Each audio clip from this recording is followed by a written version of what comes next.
Hi everyone, and welcome back to the Insight series. Now, this week we are having an athlete focus, and the athlete in question is a fantastic story of sheer human spirit. I'm talking about Nienke Oostra. Now, Nienke came to us about 3 years ago, pretty much a broken athlete who had to have a lot of work done to build her confidence and her body back to a level that she thought she would never ever get to before. So it's a very, very proud moment for me to spend this time and have a real intimate chat with Ninka. Please do enjoy. If you like our content, don't forget to subscribe because there's loads more coming. And let's get on with the story of the fantastic comeback. Welcome back to the Insight series. Now, this week we have got one of our athletes on the show this week, and her name is Nienke Oostra.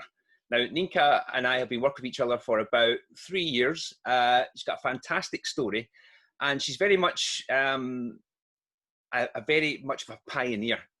Nienke, how are you doing? I'm great, thank you. How are you? Pretty good, actually. A little bit sunburnt on my nose, but we're okay. Enjoying the sunshine in Scotland just now, so it's all good. So I was just saying there, Nienke, that you're very much a pioneer.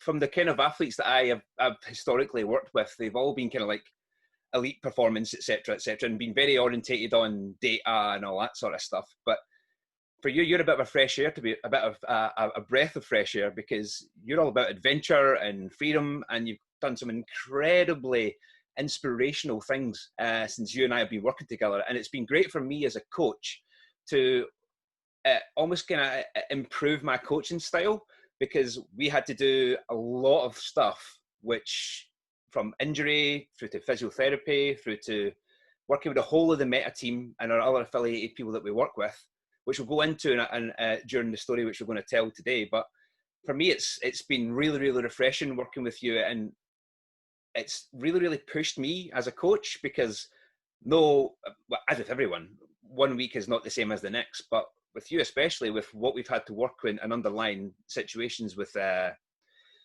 injury, etc., which we'll talk about as well. It's always been really, really challenging, but I love that challenge, and seeing you where you are now compared to where we were when we first started it's incredible. You're like a totally different person, and it's unreal now to see that 3 years later, we're finally getting to see that light at the end of the tunnel, which we always knew we would, and we'd always been aiming at. But no, it's been great having you part of the Watch Your Meta squad. And obviously, you're an endurance person. You're the person who does all the crazy stuff, goes to the Himalayas, goes to Nepal, tries to break records. Some incredible stuff you've done. But let's talk about your background, Nienke. Where did you come from as an athlete? And you were never always, you kind of came from like a triathlon background, am I correct?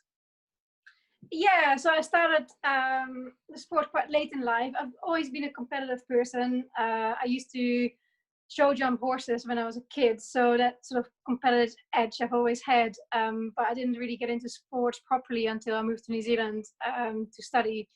And sort of, it's always started with adventure, to be honest. Like I love being outdoors, and that's how I started doing trail running and mountain biking and off-road triathlon. That's where it began, really. And then because I'm sort of driven and hardworking, I went through the amateur ranks quite quick. And I suppose coaches like working with me because I just do what well, I probably don't do what I'm told, but I do probably a little bit more than I'm told. But I do sort of like really, especially when a few years back, I really anally like want to fix, or like I'm really perfectionist when it comes to my workout. So if they ask me to do something, I will just almost try to nail it for perfection, which has been a bit of my downside, I suppose, as well. Trying to like just not listening to my body enough, I suppose, and stuff. But yeah, so triathlon, that's where it started, off-road triathlon and adventure. And then I like variety, so I combined that with trail running and mountain biking, really. Yeah, so our initial point of contact was that you were working with one of my good friends, and obviously your good friend, Rob Wardell, when he was working with Dirt School. And you originally came to me to prepare to go to Nepal for altitude training, because that's a service that we offer. We've got altitude machines that we can use to get you ready to go to the heights of up to 5,000, 6,000 meters with the equipment that we use. And for me, that was the first kind of real point that you and I started working with each other. And right away, we hit it off. We had good chat, etc. And obviously, things changed with Rab leaving Dirt School, and then eventually, I kind of just almost quite seamlessly ended up becoming your coach. Which, when we originally met, that was never kind of the way I thought it would end up going.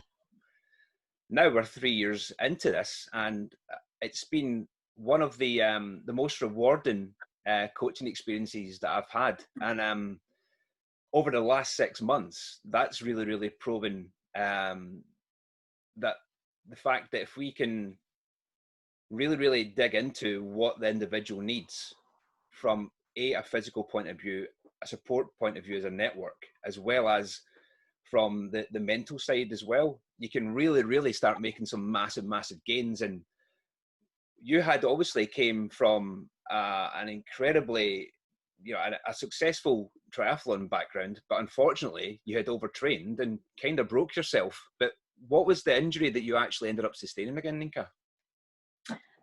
It's a little bit complicated, and I think because now I understand the process a lot better about what actually happened.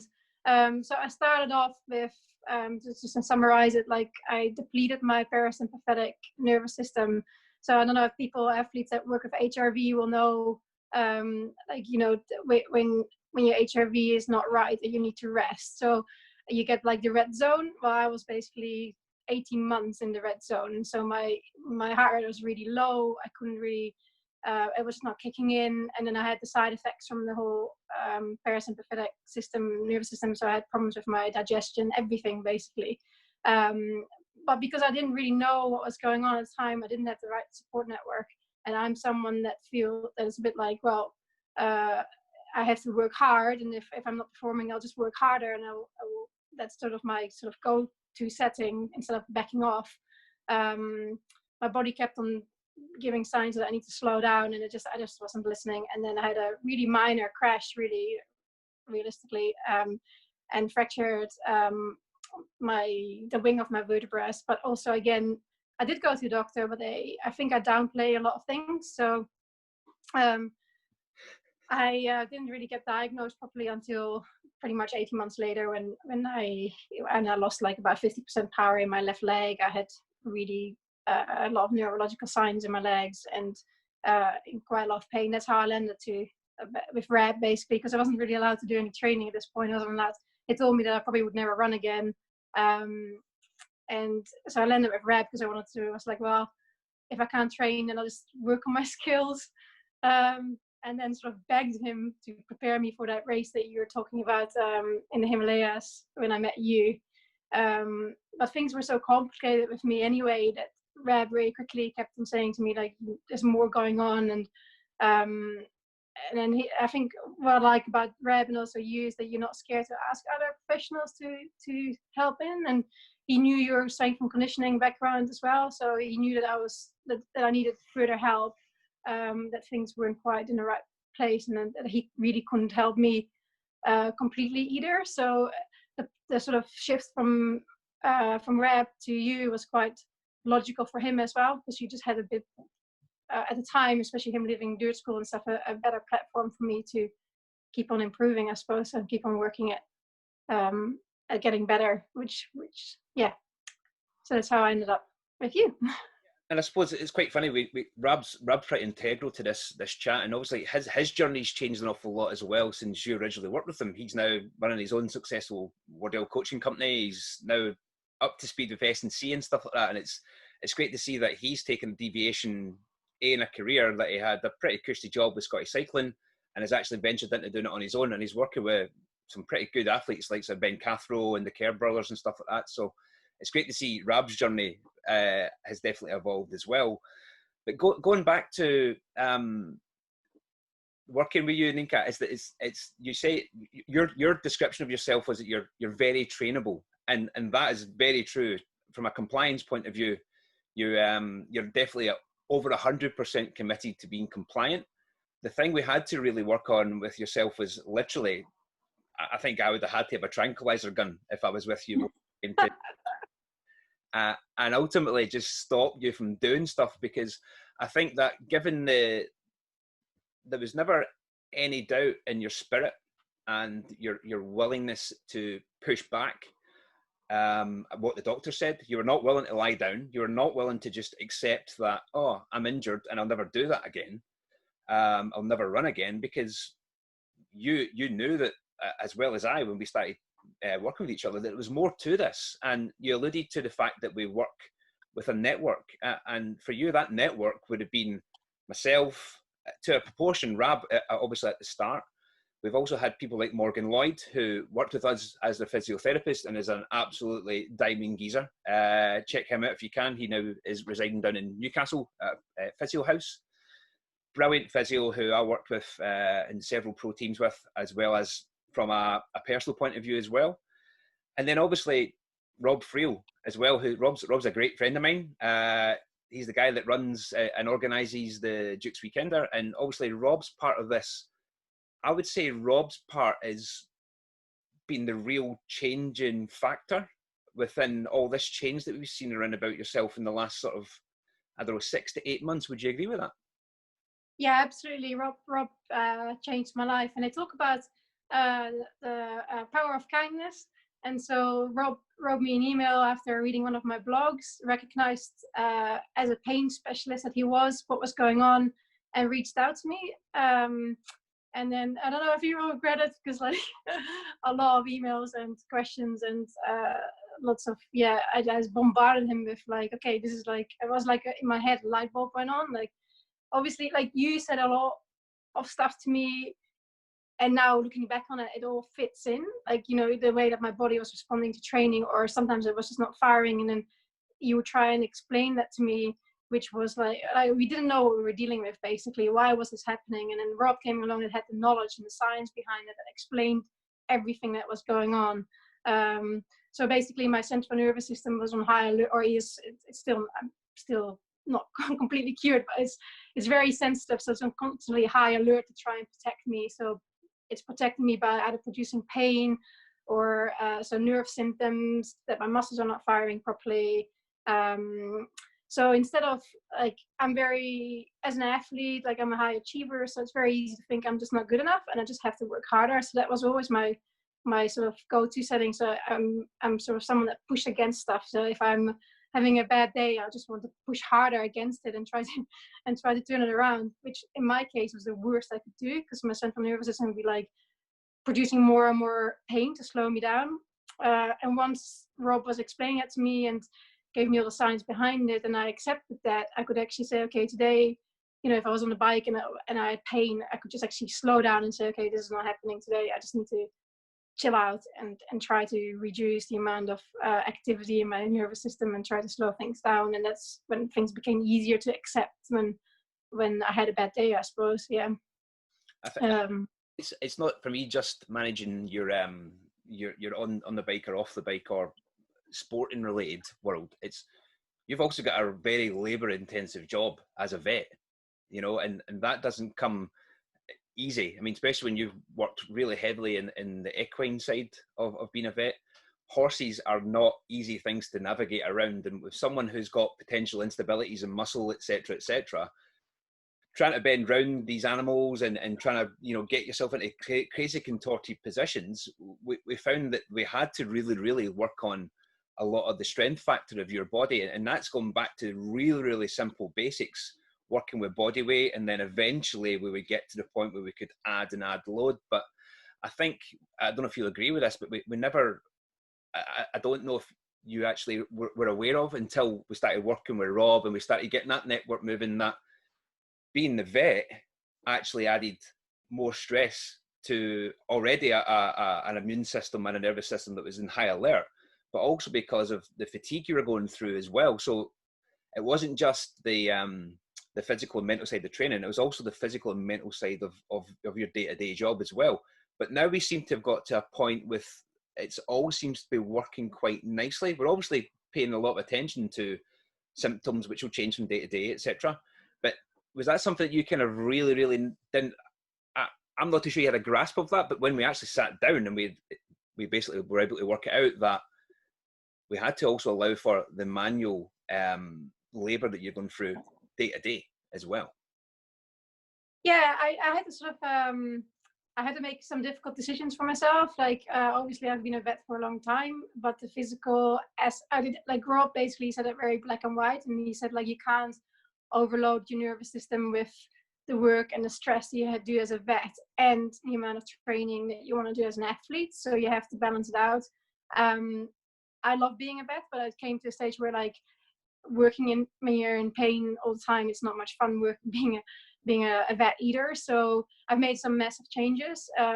Also with your support, and you've always been there for me as a mentor, like as a sounding board where I can just yeah, just someone to talk to, I suppose. And it's been great. And even just with all the whole everybody at Meta Finley, as much as and Carol, and like you, like I was, you know how broken I came to you, not just physically but mentally, and how difficult that was at the time, to sort of figure out how to get out of it, basically. And then suddenly, when things start to click, or when you start to understand what's going on, it's much easier to accept it as well. So yeah, so I made some massive lifestyle changes in my job. Like I basically chose not to work in practice anymore at the moment, just to give my body a bit of time to recover from it all. I might go back to it. I don't really know at this moment, but so I've got like online consultancy work at the moment, which is with COVID brilliant anyway.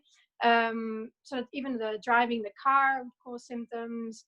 And so I would get very frustrated if I had a really busy day at work that I then was too painful to train, because that's my love and my passion just as much as being a vet. So yeah, so I just had to make some serious changes in my lifestyle, to make everything a bit more balanced, I suppose, and a bit more settled, to try and get on top of it.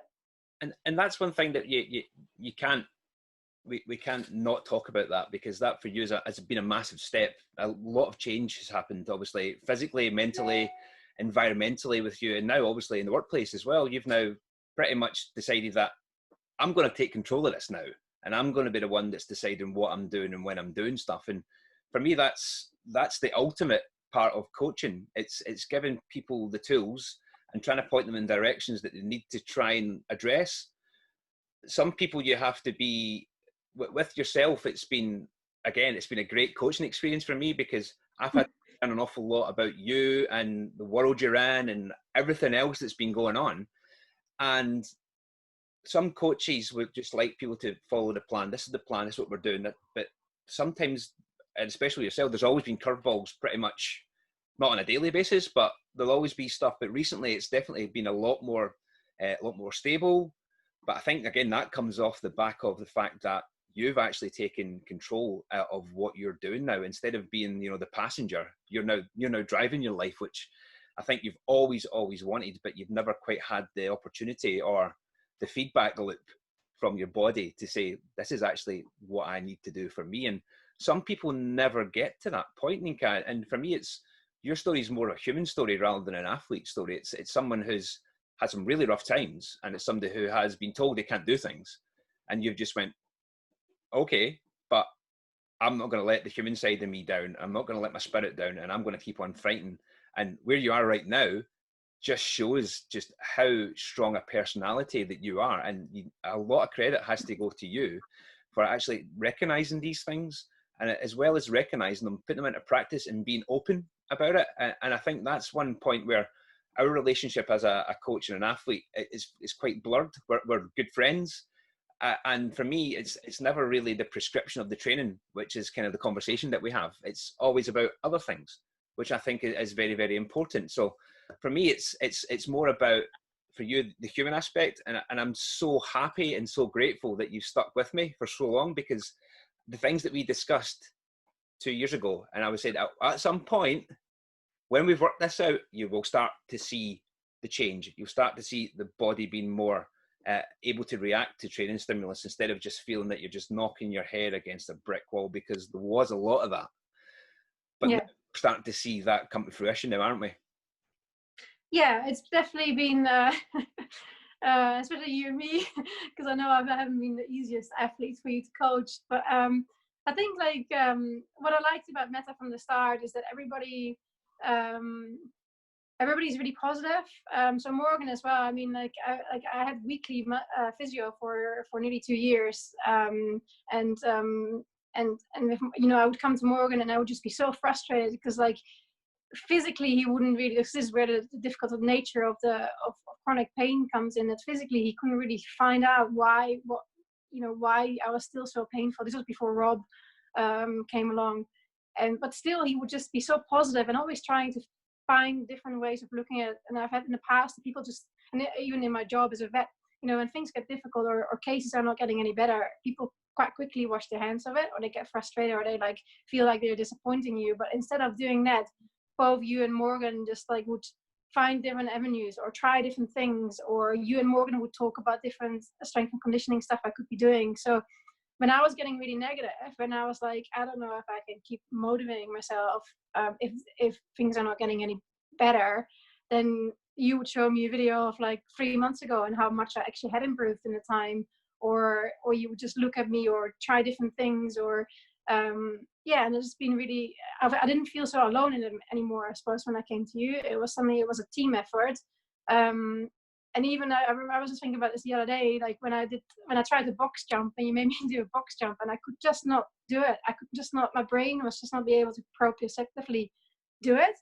And Finley was there, he didn't say anything. And then like, I think 3 months later or something, I was doing seated box jumps because I had worked it out, or my brain had worked it out. And like Finley came in and just this look on his face, I don't think I ever forget it. It was like, he was just as excited about seeing me doing it as I was. And I think those little things really matter when you're struggling as an athlete and you're improving from a point of where you were as an injured athlete, but still are not anywhere near where you used to be as when I was racing elite. I'm still far away from that point, but having people that are excited about your progress is really helpful, I think, to accept that and be happy with the progress as well. Yeah, that's one thing when I originally set out about establishing Meta was that I wanted to have a group of people who I trusted and had the same kind of motivation as myself, and that's why Finley, Carol, Morgan, you know, we've got Jack now, and even Sarah as well, who works on the nutrition side with us. We're all from the same page, and we just want to help people. And the big thing for me is that not being scared to ask other people's opinions, and you're a prime example of how our team works, because we all talk to each other. I've been part of institutions and I've been part of teams where the communication just doesn't happen at all, and 9 times out of 10 you wouldn't be able to actually speak to the person who had to do the job face to face, whereas we have it all in-house, and you can literally do something upstairs in Morgan, you could have came downstairs and we could have started, you know, applying that literally straight away. So that was, for me, you are the epitome of what I would have loved to have had. And I did have to an extent when I was an athlete, but really what I put in place was this little world and this little bubble where when you came to work with us, we would have had the specialists that we need for each individual. And again, opening up that wider to the likes of Sarah from a nutrition point of view, out to Rob as well. Okay, he's not officially an affiliated part of our team, but he's definitely somebody who we value his opinion, because the guy knows his stuff and he's a good bike rider as well. So that also helps too. But going on from that, Nienke, is that it's not only just about, we've all spoke about the setbacks and all the injury and stuff like that, but we can't have this conversation without talking about the incredible achievement that you done last year. Can you tell everyone who's watching what it was exactly that you set out to do last year? Yeah, so I just, after I decided I need to take a step back, I also decided that I still mentally couldn't really quite do that. So I was like, okay, I need something that that's not performance, as in like comparing yourself to other people, performance based, but something that had completely to do with me and my passion for the mountains and adventure. So I decided to traverse Nepal, the Himalayas, over the high route from western border to the eastern border. So I decided like a year before I went, almost like 10 months, I think, before I went. And I was actually really nervous about telling you the first time, because I was like, you're going to tell me that I'm crazy and I shouldn't be doing this. But instead you got really excited and started writing all these things down that we needed to put in order to be able for me to be strong enough to do it. So it's like, it was about 1700 Ks with about 85,000 meters of ascent. And there's just nothing there. So I was mainly self-supported. I was supposed to do it with a friend of mine. She bailed out after a couple of weeks because she wasn't feeling physically great. And the beginning was really, really tough. So I had to go at my own. So I'm the first human to have traverse Nepal over the high route from west to east.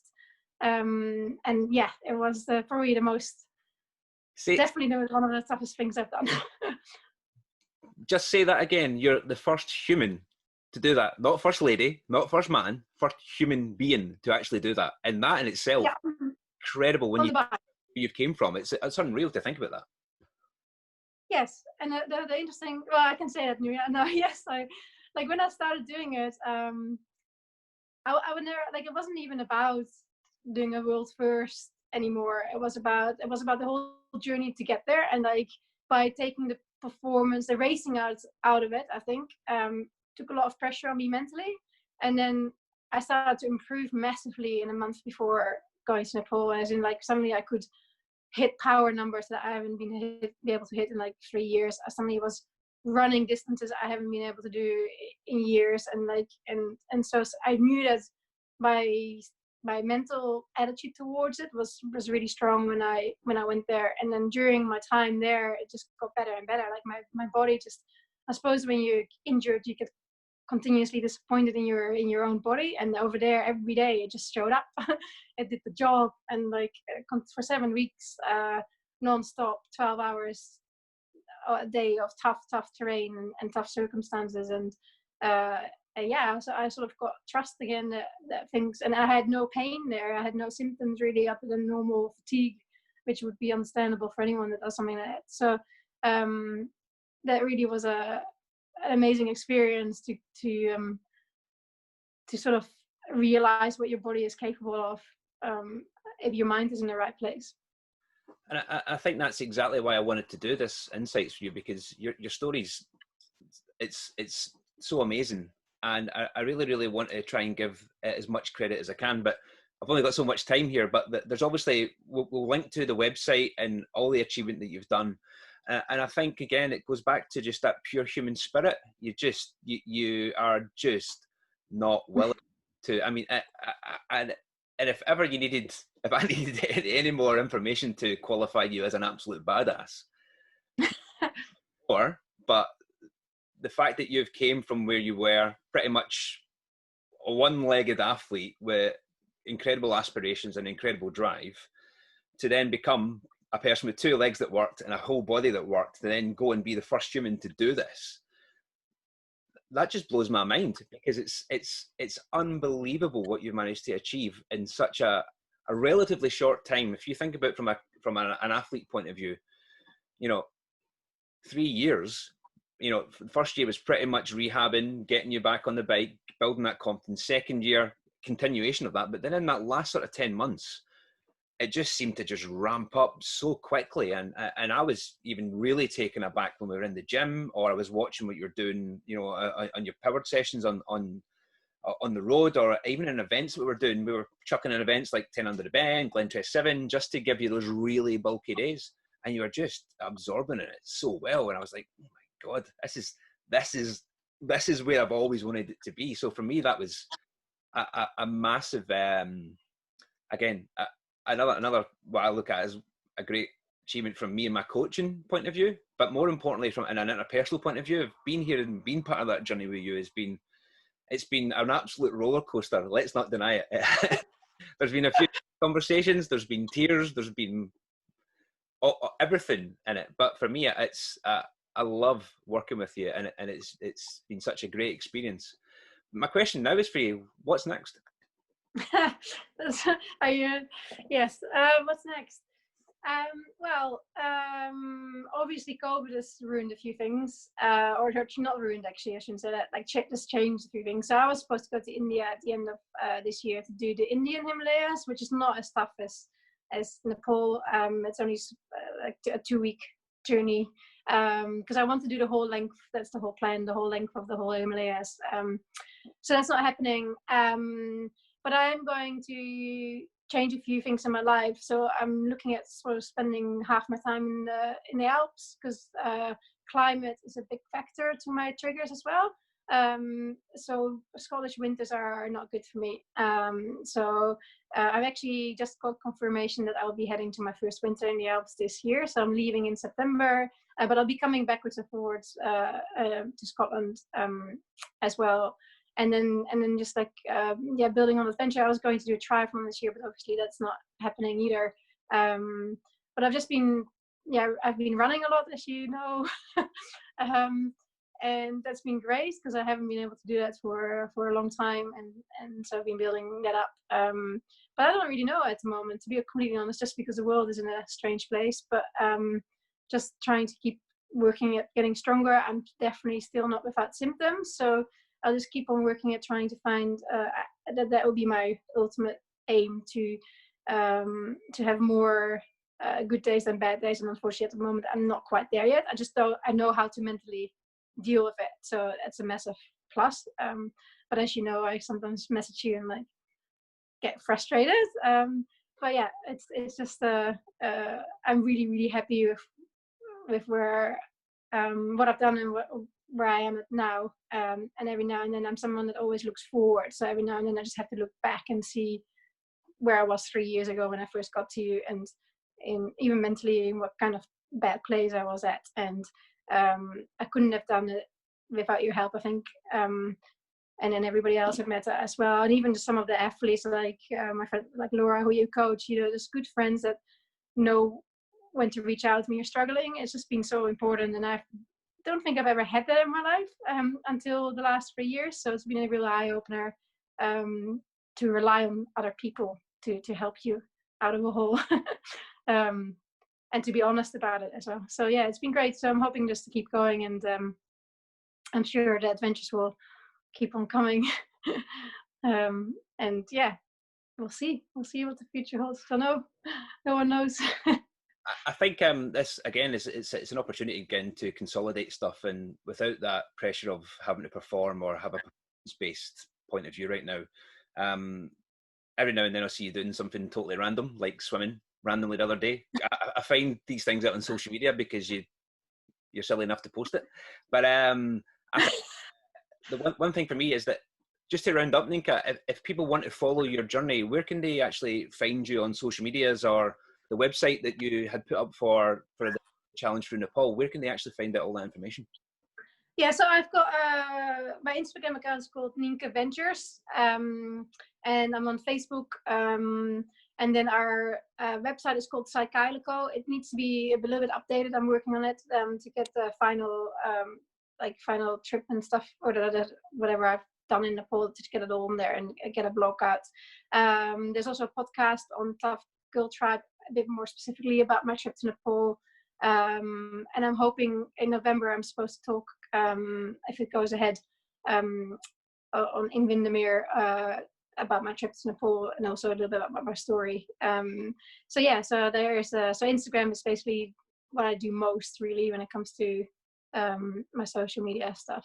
And I've got my own blog as well, which I write like my whatever I'm up to. If I've done a race, I write blogs about it and stuff. So, yeah.